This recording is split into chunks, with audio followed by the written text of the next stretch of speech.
Stay with us is the pastoral theme for this year. Let us make known Jesus through the media of communications.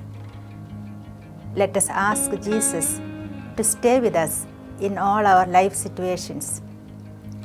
Let us be His hands and feet in our society, wherever we live.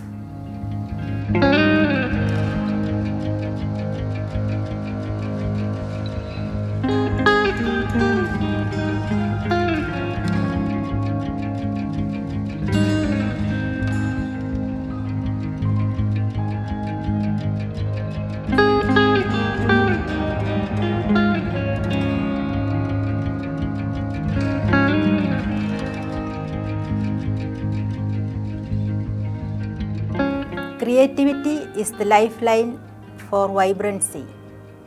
On this day, we shall reflect on the creative way of communicating and encountering people through online. Pope Francis reminds us, the gospel comes alive in our own day, whenever we accept the compelling witness of people whose lives have been changed by their encounter with Jesus. For 2 millennia, a change of such encounters has communicated the attractiveness of the Christian adventure. The challenge that awaits us, then, is to communicate by encountering people, where they are and as they are.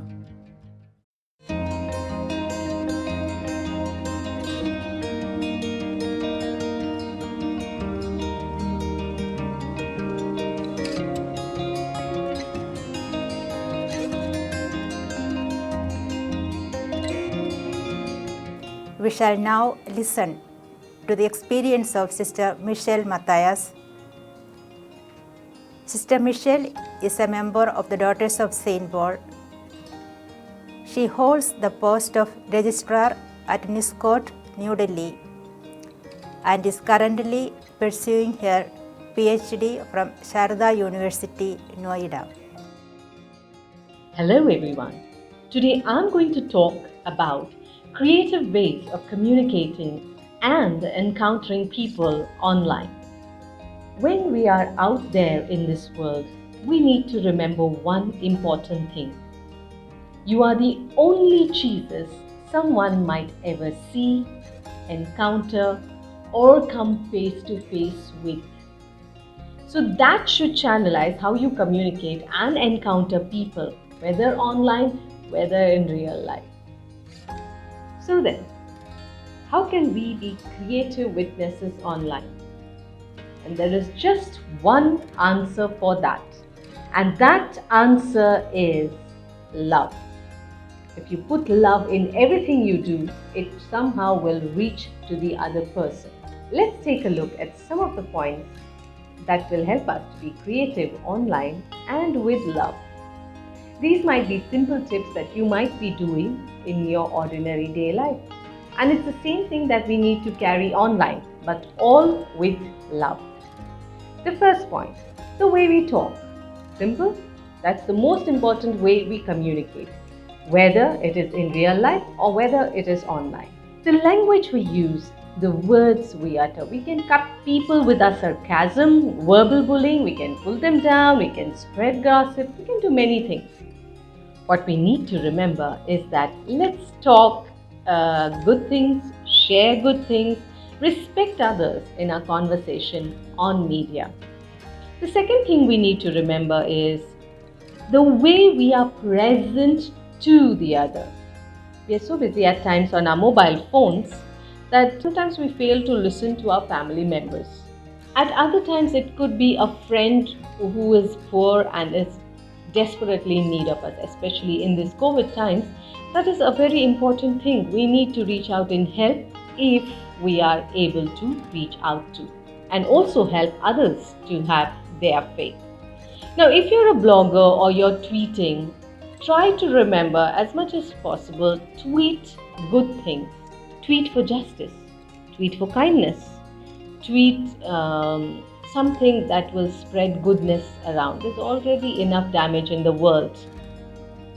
If you're a social networking fan, you can always blog good things, good stories, good narratives, good things about God, good things about encountering people online, and how you can deal with them in better ways. Encourage the kids and the youth around you. We have a lot of time to listen to music. Sometimes, children or youth especially, they don't like to spend hours and hours in prayer. So at that point of time, what can we do? So at least tell them, they are lovers of music. At least tell them, can you please begin your day with one beautiful hymn to God and end your day with a hymn? Make that a habit for your children. Make that a habit in your houses. Do not entertain pornographic content, be it in books, videos, websites, YouTube sites, or OTT content. When we watch too much of pornography, the opposite sex for us becomes only a body for lusting. We fail to understand people's characters and persons in their entirety. And once you start watching it, you will be continuously pulled into it. Your body will start demanding more and more of it. So that's where you need to draw the line and help yourself and others not to watch porn. If you have received a dirty video, if you have received an MMS or things like that, and it might be about someone in your society caught in a sexual action, there and then on your phone, stop it. Don't go ahead with it. Don't send it to 10 people. You send it for 10 people and you tell them, don't forward it, I'm sending it only to you. That doesn't work like that. That's not how we encounter people with love. If it was my own sister or my own brother, I wouldn't watch that video to spread. So then we have no right to spread the same thing about others. So if there is an SMS or an MMS of such a kind, cut it and snip it there and then. Don't forward it. Don't spoil people's day. We have no right to do that. Today it is somebody else's turn, tomorrow it could be my turn. So let's not do that. Encourage yourself to write letters that are good, articles in magazines or blogs that are charitable and oriented towards justice. Comments on Facebook, WhatsApp or any site are to be morally uplifting. WhatsApp only good messages. I would like to conclude with a beautiful sentence that is written in Pope Francis's World Communications Day message, where he says, Lord, teach us to move beyond ourselves and to set out in search of truth. Teach us to go out and see. Teach us to listen, not to entertain prejudices or draw hasty conclusions. Amen.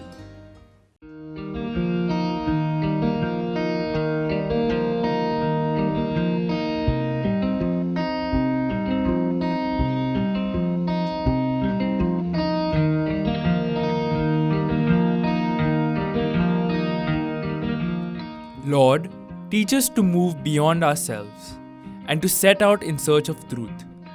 Teach us to go out and see.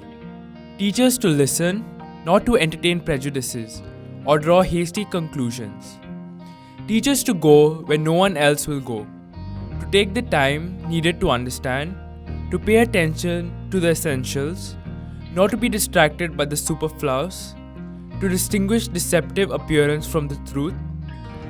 Grant us the grace to recognize your dwelling places in our world and honesty needed to tell others what we have seen.